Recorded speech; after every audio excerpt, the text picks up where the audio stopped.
Hello बच्चों, welcome to your channel physics with King sir. बच्चों शुरू करते हैं आज का टॉपिक। आज के इस टॉपिक में हम लोग सीखेंगे मैग्नेटिक फ्लक्स क्या होता है और इसका कैलकुलेशन कैसे करते हैं। तो आइए बच्चों, सबसे पहले समझते हैं चुंबकीय फ्लक्स के बारे में। चुंबकीय फ्लक्स, इसको हम लोग इंग्लिश में बोलते हैं मैग्नेटिक फ्लक्स। ये चुंबकीय फ्लक्स क्या होता है बच्चों? तो फ्लक्स का एक सीधा सा मतलब समझिए कि फ्लक्स का अर्थ होता है कि किसी भी सरफेस से होकर गुजरने वाली चुंबकीय बल रेखाओं की संख्या। फ्लक्स का मतलब होता है बच्चों, फ्लक्स अगर कहीं फ्लक्स लिखा है तो फ्लक्स का मतलब संख्या से होता है, नंबर से होता है कि कितनी नंबर में किसी भी सरफेस से होकर के मैग्नेटिक फ्लक्स लाइन या मैग्नेटिक फील्ड लाइंस गुजर रही हैं।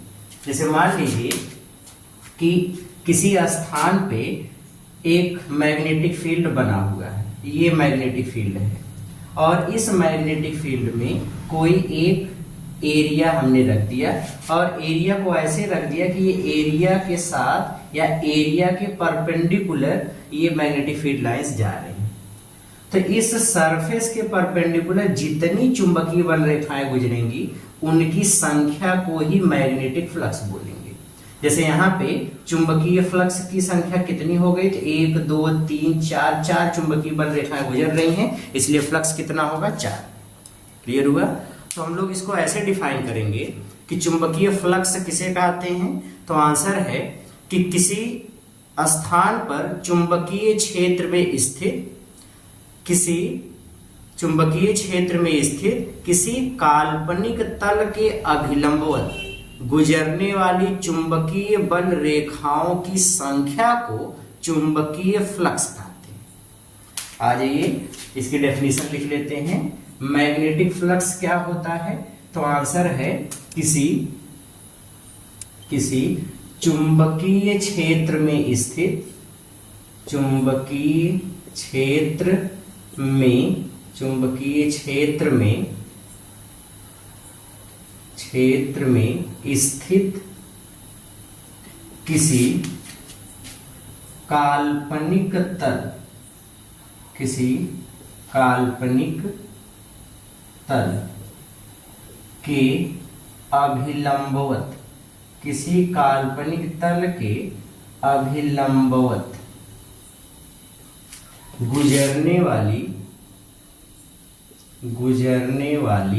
अभिलंबवत गुजरने वाली चुंबकीय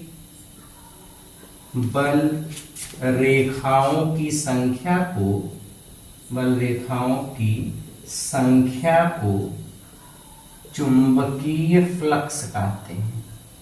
क्या कहते हैं? चुंबकीय फ्लक्स। इसको हम लोग बच्चों 5B से दिखाते हैं, चुंबकीय फ्लक्स कहते हैं। ये एक बार फिर से समझिए, किसी स्थान पर किसी चुंबकीय क्षेत्र में स्थित किसी काल्पनिक तल के अभिलंबवत गुजरने वाली चुंबकीय बल रेखाओं की संख्या को चुंबकीय फ्लक्स कहते हैं। तो जो मैग्नेटिक फ्लक्स किन किन बातों पर डिपेंड करता है, तो पहले हम लोग कॉन्सेप्ट समझते हैं मैग्नेटिक फ्लक्स क्या होता है।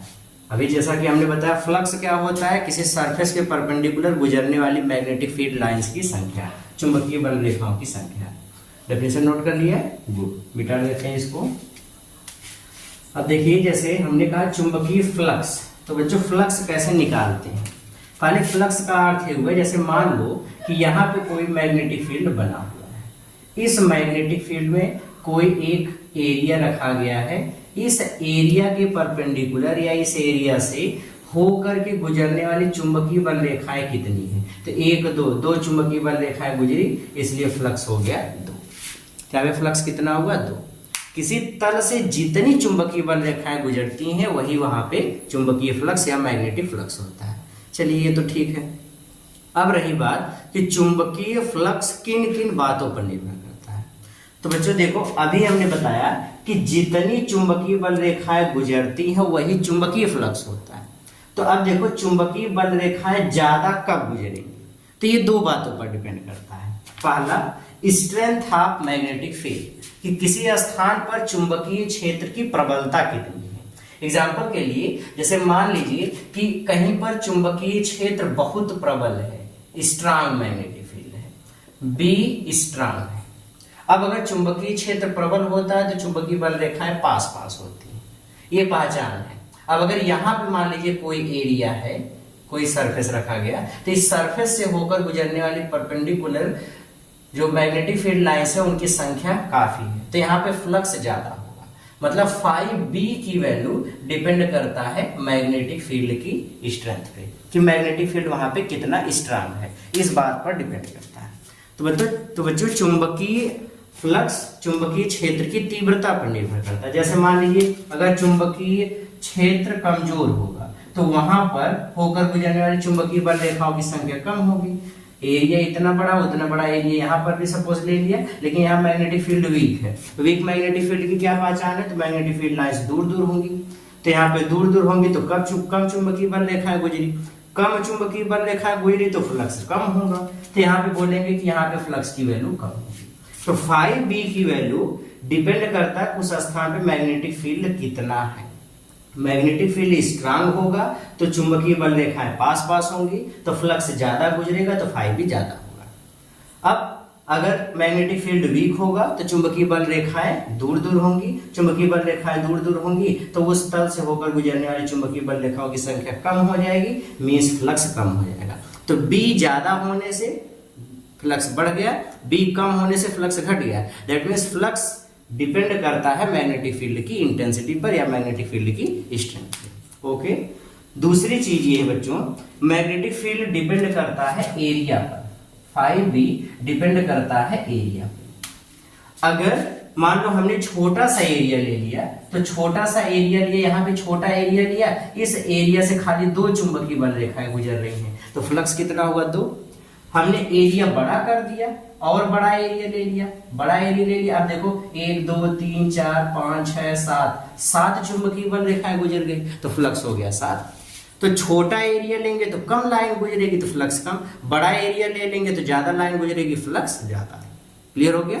ओके। तो फ्लक्स किन किन बातों पर डिपेंड करता है? तो आंसर है फ्लक्स मैग्नेटिक फील्ड की इंटेंसिटी पर डिपेंड करता है, फ्लक्स चुंबकीय क्षेत्र की तीव्रता पर और इसके एरिया पर, उस जो तल को लिया गया उस तल के एरिया पर डिपेंड करता है। तो 2 बातों पर फ्लक्स डिपेंड करता है। क्लियर हो गया? ओके। अब बच्चों फ्लक्स का फार्मूला देखते हैं कि फ्लक्स का फार्मूला क्या है। तो जैसा कि अभी हमने बताया कि मैग्नेटिक फ्लक्स 2 बातों पर डिपेंड करता है। पहला डिपेंड करता है मैग्नेटिक फील्ड की इंटेंसिटी B पर और दूसरा एरिया पर। तो बच्चों जो मैग्नेटिक फ्लक्स का फार्मूला हम लोग देते हैं phi बराबर, वो फार्मूला है B.A। ये मैग्नेटिक फ्लक्स ज्ञात करने का फार्मूला है phi बराबर B.A। अब इस फार्मूले में देखिए, इस फार्मूले में B.A magnetic field vector quantity, area vector quantity, दोनों का डॉट प्रोडक्ट निकाल रहे हैं तो फ्लक्स मिल रहा है जो कि स्केलर क्वांटिटी है। तो जो मैग्नेटिक फ्लक्स कैसी क्वांटिटी है? स्केलर, ये है अदिश राशि। अब डॉट प्रोडक्ट है तो इस फार्मूले को हम लोग ऐसे भी लिख सकते हैं phi b बराबर BA cos theta, A dot B बराबर AB cos थीटा, तो B डॉट A बराबर BA cos थीटा।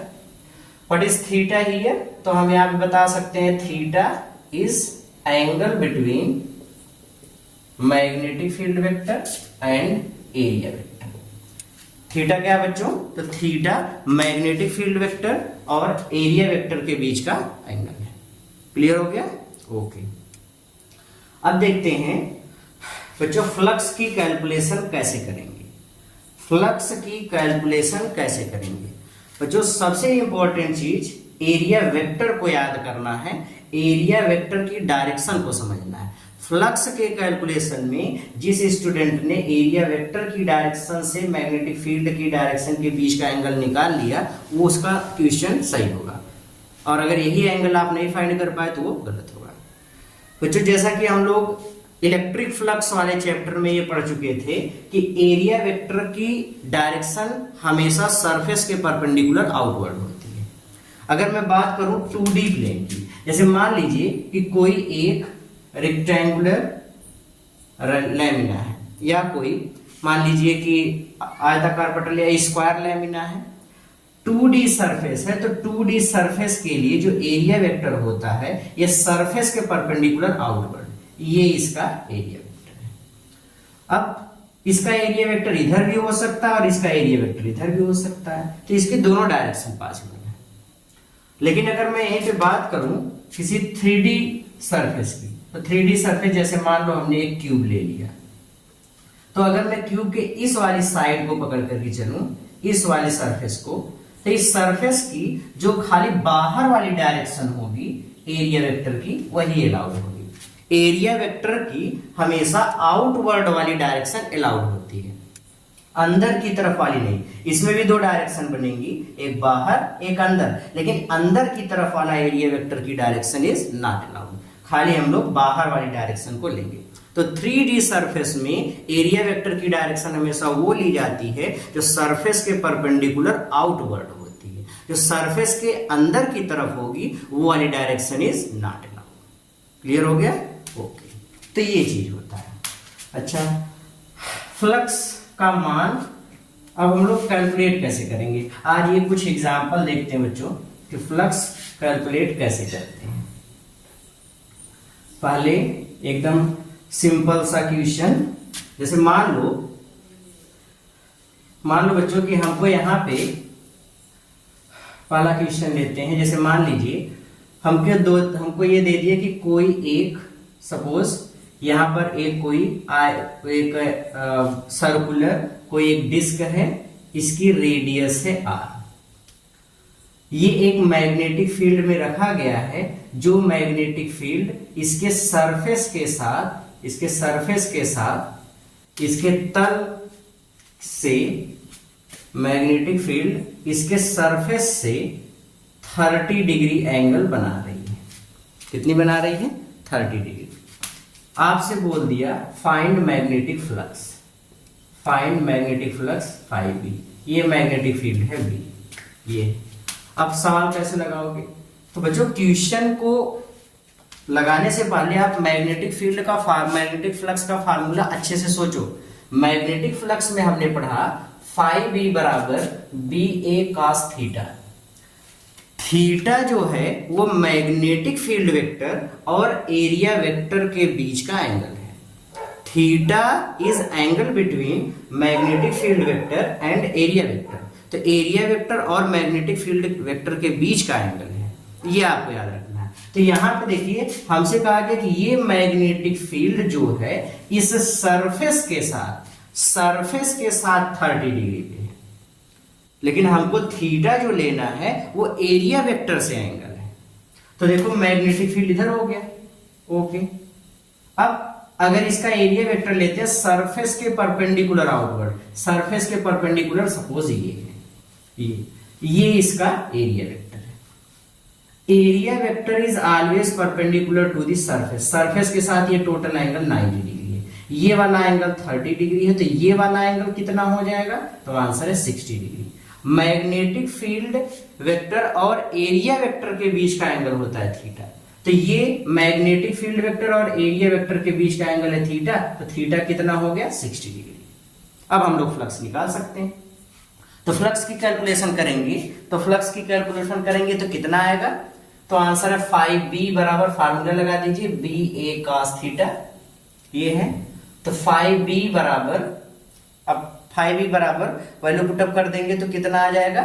तो आंसर है φb बराबर ba what is cos theta, theta is 60, this is ba और cos 60 1/2, तो ये हो जाएगा φb बराबर 1/2 ba या ab, इतना। तो फ्लक्स कितना हो जाएगा? ba/2 या हाफ ab या हाफ b। क्लियर हो गया? ओके। तो एंगल यहां पे मैटर करता है, ठीक है? ओके। अभी जैसे एक दूसरा क्वेश्चन लेते हैं, इस क्वेश्चन को समझिए। से मान लीजिए आपसे बोल दिया कि कोई एक प्लेट है, इस प्लेट का साइज हमको दिया गया है 60 इंटू 40, इसका एरिया इतना दिया गया है, इतना। इस साइज का कोई एक प्लेट है, उसको हम एक यूनिफॉर्म मैग्नेटिक फील्ड, यहाँ पे एक यूनिफॉर्म मैग्नेटिक फील्ड बना हुआ है, यूनिफॉर्म मैग्नेटिक फील्ड बी। इस मैग्नेटिक फील्ड की वैल्यू है 40 टेस्ला। कहा दिया गया इस साइज की प्लेट को इस मैग्नेटिक फील्ड में इस तरीके से रखा जाता है कि प्लेट की सरफेस, पहला क्वेश्चन, प्लेट की सरफेस या प्लेट का तल इस मैग्नेटिक फील्ड के लंबवत हो, पहला क्वेश्चन। दूसरा ऐसे रखा जाता है कि प्लेट का तल मैग्नेटिक फील्ड के समांतर हो। अब दोनों ही स्थितियों में आपको फाइंड करना है कि फ्लक्स कितना होगा। क्वेश्चन एक बार फिर से सुनिए। कहा दिया गया कि एक यूनिफॉर्म मैग्नेटिक फील्ड बना हुआ है, इस मैग्नेटिक फील्ड के अंदर एक सरफेस, इस सरफेस का एरिया है 60 मल्टीप्लाइड बाई 40 इतने सेंटीमीटर स्क्वायर, ये इसका साइज है। मतलब कोई आयताकार प्लेट है, उसका क्षेत्रफल, उसका लंबाई है 60, चौड़ाई है 40, तो दोनों का गुणा कर देंगे 60 सेंटीमीटर स्क्वायर, 60 गुणे 40 सेंटीमीटर स्क्वायर, ये इसका एरिया दिया गया है। तो लंबाई गुणे चौड़ाई एरिया मिल जाएगा। अब हमसे कहा गया कि इसको इस मैग्नेटिक फील्ड में इस तरीके से रखा जाता है कि मैग्नेटिक फील्ड में रखने पर प्लेट का तल चुंबकीय क्षेत्र के लंबवत हो और दूसरा प्लेट का तल चुंबकीय क्षेत्र के समांतर हो। बच्चों, मैं इस चीज को आपको ये समझाना चाहूंगा कि जब तल समांतर होगा या तल लंबवत होगा तो दोनों ही स्थितियों में थीटा कितना होगा। अब देखो, पहले इस चीज को समझो, खूब अच्छे से ध्यान से समझो। जैसे मान लो बच्चों, ये जो हथेली है ये सरफेस है, ठीक है, और ये डायरेक्शन है मैग्नेटिक फील्ड की। क्लियर हो गया? ये तल है, ये जो है ये तल है, ये पूरा तल हो गया, ओके, और ये डायरेक्शन है मैग्नेटिक फील्ड की, इसमें डाउट ना हो। कहा दिया गया अगर मैं इस तल का एरिया वेक्टर पूछूं तो इस तल का एरिया वेक्टर तल के परपेंडिकुलर आउटवर्ड ये होगा, इस तल के परपेंडिकुलर आउटवर्ड ये इसकी डायरेक्शन होगी, ये तो होगी तल के परपेंडिकुलर आउटवर्ड, ये इसकी डायरेक्शन है, याद रहेगा? ओके, मैं इसी चीज को, इसी सरफेस की डायरेक्शन को ऐसे निकाल लेता हूं, ये मतलब आप ऐसे समझो, ये इसकी डायरेक्शन है, ठीक है।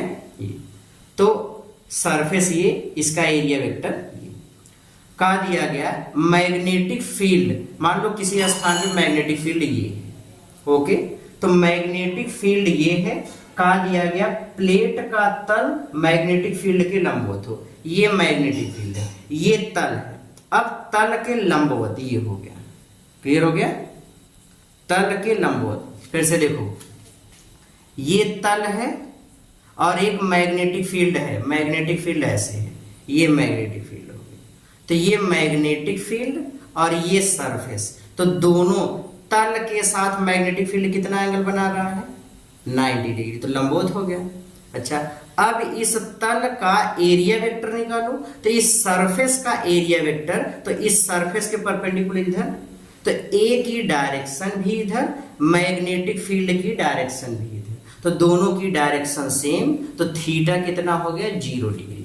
अब से याद कर लो कि अगर किसी भी ऑब्जेक्ट की सरफेस मैग्नेटिक फील्ड के लंबवत होगी तो थीटा, सरफेस अगर फील्ड के लंबवत है तो थीटा 0 होगा।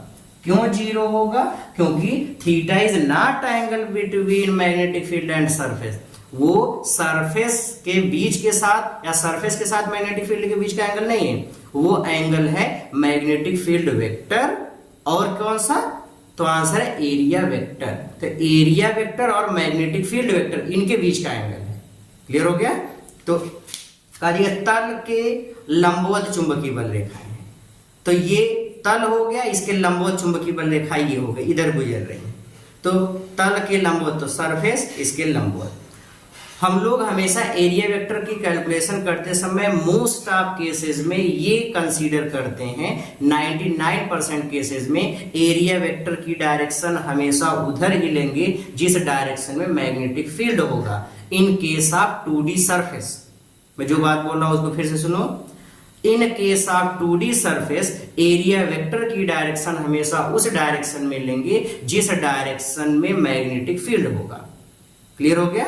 ओके, तो ये सरफेस, ये मैग्नेटिक फील्ड, इसका एरिया वेक्टर सरफेस के परपेंडिकुलर इधर, मैग्नेटिक फील्ड उसी डायरेक्शन में, तो दोनों के बीच का एंगल 0 डिग्री। तो जब सरफेस के परपेंडिकुलर होगा मैग्नेटिक फील्ड तो थीटा कितना हो जाएगा? 0 डिग्री। थीटा कितना हो जाएगा? 0 डिग्री। तो यहां पे लिख लेंगे थीटा 0 डिग्री। दूसरे केस में लिखा है प्लेट का तल चुंबकीय क्षेत्र के समांतर हो। अब देखो ये सरफेस, अब सरफेस को बोला गया कि मैग्नेटिक फील्ड के पैरेलल है, तो देखो मैग्नेटिक फील्ड भी ऐसे मान लो, सरफेस भी, तो ये सरफेस और उसके समांतर ये चुंबकीय क्षेत्र, चुंबकीय क्षेत्र की वाली दिशा थी, तो सरफेस मैग्नेटिक फील्ड दोनों पैरेलल हो गए।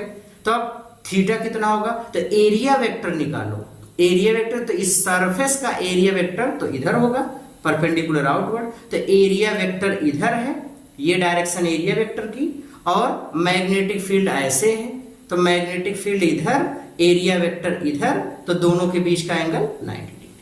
क्लियर हो गया?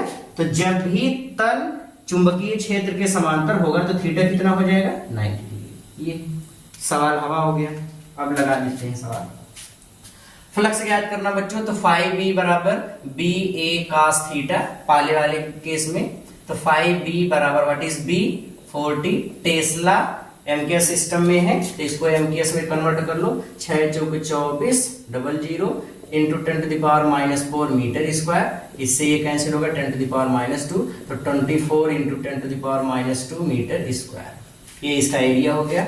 तो 40 into 24 into 10⁻⁻2 into cos what is theta, पहले केस में थीटा 0, तो थीटा 0 कर दीजिए, तो ये हो जाएगा 0 से ये कैंसिल 10⁻⁻1, 4 का गुणा करिए, 4 चौको 16, 4 दूनी 8, 8 एक 9, 4 चौको 16, 4 दूनी 8 एक 9, फिर गुणे 10 की घात ऋण 1 और कास 0 की वैल्यू 1, 10⁻⁻1 का मतलब 10 से भाग करना, 9.6 इतने वेबर।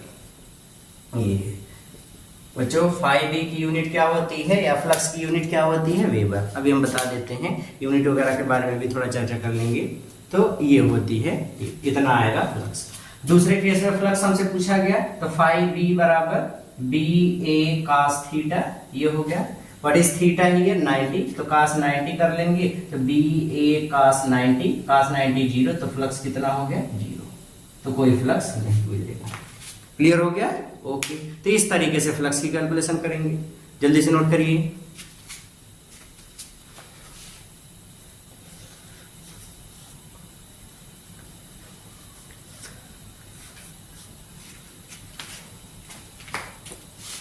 आ जाओ बच्चों, देखते हैं अगला एग्जांपल। तो इस तरीके से डायरेक्शन बेस्ड या एरिया वेक्टर की डायरेक्शन पे बेस्ड क्वेश्चन आपको मिलेंगे। अब थोड़ा सा कुछ अच्छे क्वेश्चन हम लोग ले लेते हैं, तो एकदम हलवा सवाल था, एकदम खराब टाइप का। अच्छा क्वेश्चन देखो बच्चों, मान लो कि यहाँ पर कोई एक सिलेंडर रखा गया है, ये है सिलेंडर, ये ठीक है। यहाँ पर एक यूनिफॉर्म मैग्नेटिक फील्ड रखा गया है, बनाया गया है, यूनिफॉर्म मैग्नेटिक फील्ड है बी। ओके, इस सिलेंडर का ये वाला एरिया है ए, मैग्नेटिक फील्ड इसी डायरेक्शन में है। अब आपसे ये बोल दिया गया, बताइए इस सिलेंडर से होकर गुजरने वाला फ्लक्स कितना होगा। ये इस सिलेंडर से जैसा फिगर बनाएगा वैसे ही एकदम है क्वेश्चन कि मैग्नेटिक फील्ड एक्स एक्सिस के लॉन्ग है। ऐसे आप लिख सकते हो B बराबर B i cap, i cap मतलब एक्स एक्सिस के लॉन्ग है, तो मैग्नेटिक फील्ड एक्स एक्सिस के लॉन्ग है। ये इस तरीके से रखा गया है कि मैग्नेटिक फील्ड और सिलेंडर एक दूसरे के ऐसे पैरेलल रखे गए हैं। आपसे बोल दिया गया कि इस पूरे सिलेंडर से होकर इस बेलन, संपूर्ण बेलन से होकर गुजरने वाला चुंबकीय फ्लक्स ज्ञात कीजिए। चुंबकीय फ्लक्स ज्ञात कीजिए। फ्लक्स आपको ज्ञात करना है, तो फ्लक्स कैसे फाइंड करोगे? तो बच्चा फ्लक्स फाइंड करने का तरीका क्या है? तो आंसर फ्लक्स फाइंड करने का तरीका, सबसे पहले आप एरिया वेक्टर देखो, तो सरफेस की, हर एक सरफेस की एरिया वेक्टर, 3 सरफेस होती है सिलेंडर में, ये पहली सरफेस, ये दूसरी सरफेस, ये तीसरी सरफेस। तीसरी सरफेस जो होती है कर्व वाली, 2 ठे ऐसे वृत्ताकार या समतल सरफेस होती है, प्लेन सरफेस।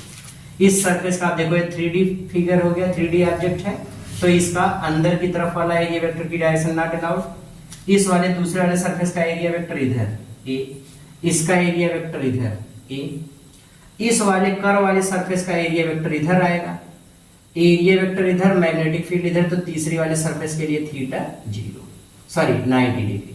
थीटा कितना? 90 डिग्री। परपेंडिकुलर हो गया ना, मैग्नेटिक फील्ड इधर जा रहा है, ये वाला एरिया वेक्टर इधर जा रहा है, तो दोनों के बीच का एंगल कितना बन रहा है? 90 डिग्री। अरे भाई, मैग्नेटिक फील्ड इधर, एरिया वेक्टर इधर, तो दोनों के बीच का एंगल 90 डिग्री। इस वाले एरिया के लिए देखो, मैग्नेटिक फील्ड इधर, एरिया वेक्टर इधर, तो दोनों अपोजिट, इसलिए पहली वाले सरफेस के लिए थीटा 180 डिग्री। तीसरे वाले सरफेस पे देखो, तो मैग्नेटिक फील्ड भी इधर, एरिया वेक्टर भी इधर, दोनों एक ही डायरेक्शन में, तो मैग्नेटिक फील्ड, एरिया वेक्टर एक ही डायरेक्शन में, तो थीटा कितना? 0 डिग्री। अब किसी बेलन में 3 सरफेस होती है, तीनों सरफेस से होकर गुजरने वाला कुल फ्लक्स निकाल लो, तो टोटल फ्लक्स पाई बी बराबर, यहाँ फाइंड करेंगे, तो पहली सरफेस से कितना फ्लक्स गुजरा, दूसरे से कितना गुजरा, तीसरे से कितना गुजरा, तीनों को ऐड कर दो। पहले से सपोज φ1, दूसरे से φ2, तीसरे से φ3। φ1 की value B A cos theta what is theta, पहले वाले सरफेस के लिए थीटा 180 डिग्री, फिर प्लस दूसरे वाले के लिए B A cos what is theta, अब थीटा निकालेंगे तो दूसरे वाले के लिए थीटा 0 डिग्री, प्लस तीसरे वाले के लिए, तीसरे वाले सरफेस का एरिया, वैसे अब बेलन के वक्र पृष्ठ का क्षेत्रफल होगा, मान लो उसका एरिया ए डैश है, तो B A dash cos what is theta 90 degree. अब ये याद रखो, या बी ए ही सीधे लिख लो, बट याद रखो कि तीसरे वाले सरफेस का जब एरिया लेंगे तो वक्र पृष्ठ का क्षेत्रफल, लेकिन cos 90 है तो 0 हो जाएगा। cos 180 की वैल्यू -1, तो ये हो गया माइनस बी ए, प्लस cos 0 की वैल्यू 1, तो बी ए, और ये तो 0 हो गया, बी ए कैंसिल हो गया, तो टोटल 0। फ्लक्स कितना हो जाएगा? 0। तो बच्चों फ्लक्स कितना आ गया? 0। अब से एक रूल हम लोग इसमें याद कर लेंगे कि कभी भी अगर एक क्लोज्ड सरफेस है, बात सुनो ध्यान से, अगर एक क्लोज्ड सरफेस है और उसको हम यूनिफॉर्म मैग्नेटिक फील्ड के अंदर रख देंगे, तो उस क्लोज्ड सरफेस से होकर गुजरने वाला टोटल मैग्नेटिक फ्लक्स 0 होगा। फिर से सुनो, अगर एक क्लोज्ड सरफेस है और उसको हम यूनिफॉर्म मैग्नेटिक फील्ड के अंदर रख दिए, तो उस सरफेस से होकर गुजरने वाला टोटल मैग्नेटिक फ्लक्स 0 होता है। ठीक है, तो इसको याद कर लेंगे। आज अगला क्वेश्चन लेते हैं, अगला एग्जांपल।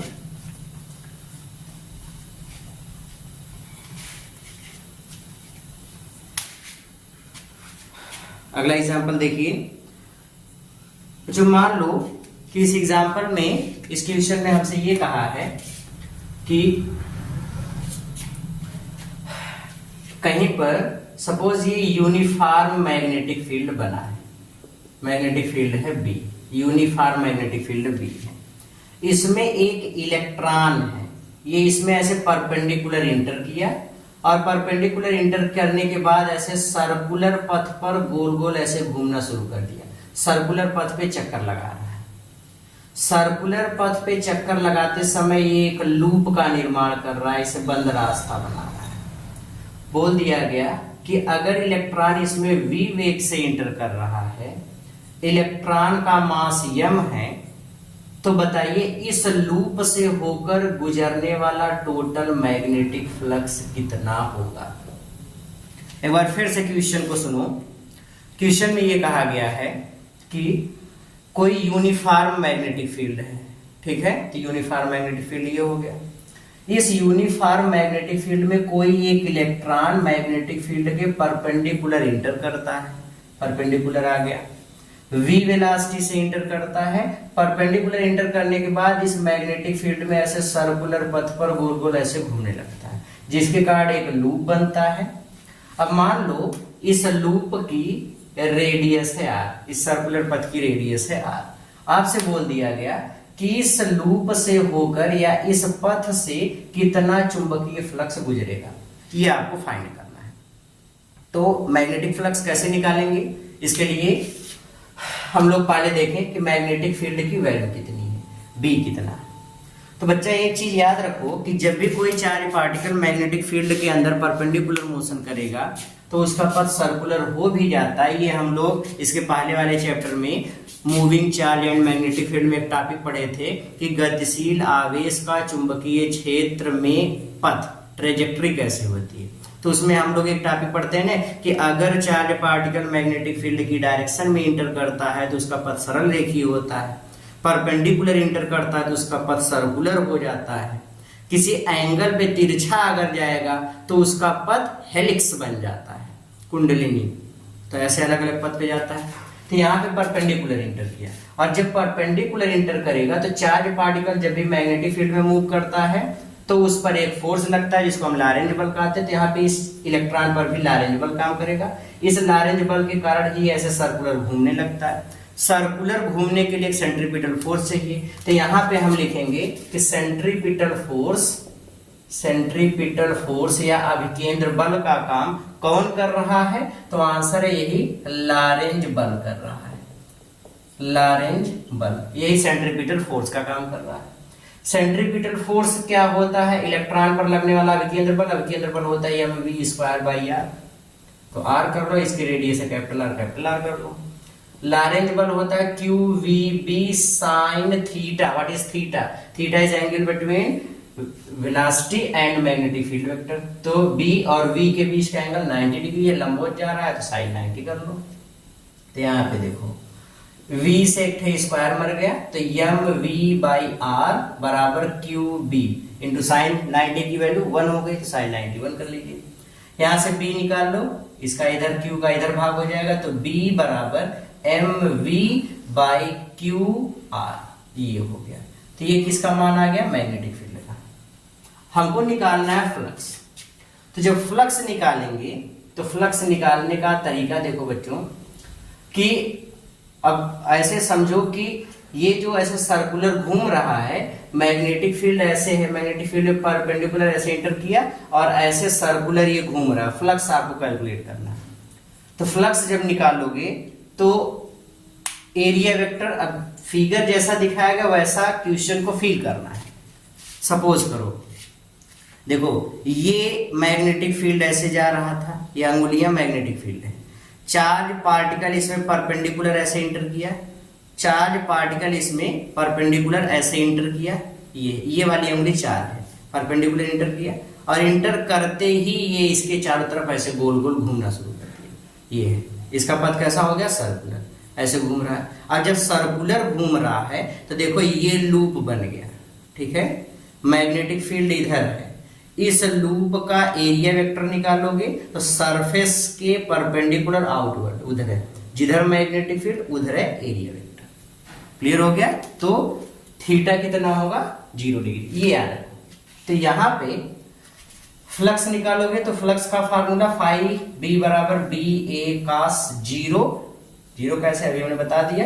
फाई बी बराबर what is B? B is equals mv/qr into A area, इस सर्कुलर पथ का या सर्किल का area pi r square. r से स्क्वायर मर गया तो यहां से हमको मिलेगा फाई बी बराबर पाई mv/r/q,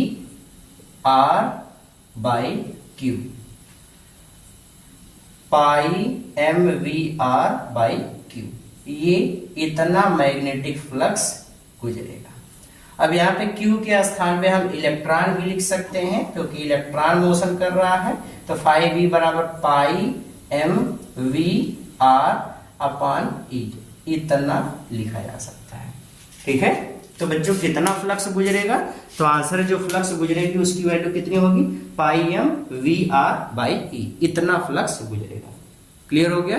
ओके, ठीक है, नोट करिए।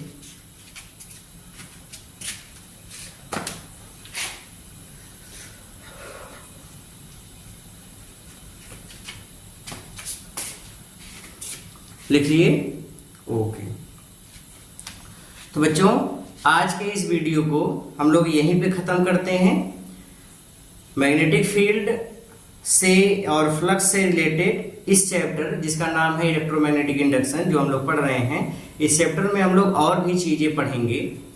अब कल वाले वीडियो में या नेक्स्ट वीडियो में हम लोग उस चीज को पढ़ेंगे जिसका नाम है फैराडेज एक्सपेरिमेंट क्या था और इलेक्ट्रोमैग्नेटिक इंडक्शन क्या होता है। फिर धीरे धीरे जर्नी को आगे बढ़ाएंगे। ठीक है, तब तक पढ़ते रहिए, मेहनत करते रहिए। All the very very very best.